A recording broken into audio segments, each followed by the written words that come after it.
अब मसला पाकिस्तान में यह है कि जब एक चीज होती है तो टाइम बहुत कम लगता है और बहुत ज्यादा चीजें एक्सपोज हो जाती हैं।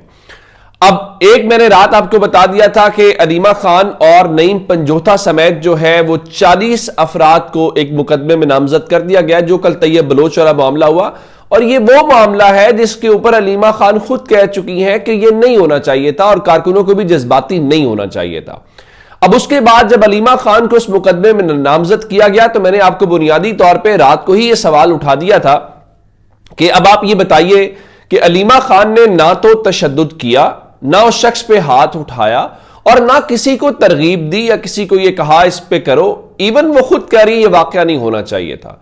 तो उसका मतलब था कि अलीमा खान को उसमें नामजद करने के बाद ये बात वाज़े हो गई कि अब जब हम कल सारे मजम्मत कर रहे थे कि एक सहाफ़ी के ऊपर ये नहीं होना चाहिए था, तो उसके बाद जो है क्या हुआ, उसके बाद जब आपने ये किया तो लोगों ने सवाल उठाया कि क्या आप वाकईतन फिर प्लांटेड थे, फिर क्या आप वाकईतन सियासत कर रहे हैं या आप किसी के हाथों इस्तेमाल हो रहे हैं। अब आपको अलीमा खान को नामजद करके इस सवाल का जवाब देना है। एक बात। दूसरी बात, पाकिस्तान तहरीक इंसाफ का सोशल मीडिया तो तेज है, इसमें तो कोई शक नहीं है। फिर वो शायद मेतला साहब की बकौल पाकिस्तान के अंदर पाकिस्तान की नई स्टैब्लिशमेंट तहरीक इंसाफ का सोशल मीडिया है।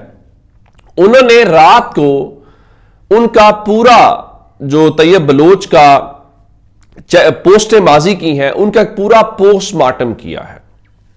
अगर उसमें आप देखें, क्योंकि माजी में उन्होंने एक बार इमरान खान से भी बदतमीजी की जिसके बाद उन्होंने उस बात की माजरत कर ली थी। अब उस पूरी पोस्टों को खातिब करने का जो तरीकाकार है उसकी किसी तौर पे कोई जस्टिफिकेशन जो है वो नहीं दी जा सकती। अब उसके बाद पूरे सोशल मीडिया के ऊपर एक सूरत हाल जब कल ही पैदा हुई और तैयब बलोच ने कहा जी मैं दोबारा जाऊंगा वहां पर अडियाला के बाहर, तो आज जरा सूरत हाल थोड़ी और खराब हो गई है। चूंकि आज मुलाकातों का दिन है और मुलाकातों के दिन के हवाले से मैंने आपको नाम बताए थे कि नईम पंजोथा का नाम उसमें शामिल है। अब एक सूरत तो यह है कि फिर नईम पंजोथा को वहां पर गिरफ्तार कर लिया जाए या अलीमा खान को गिरफ्तार कर लिया जाए।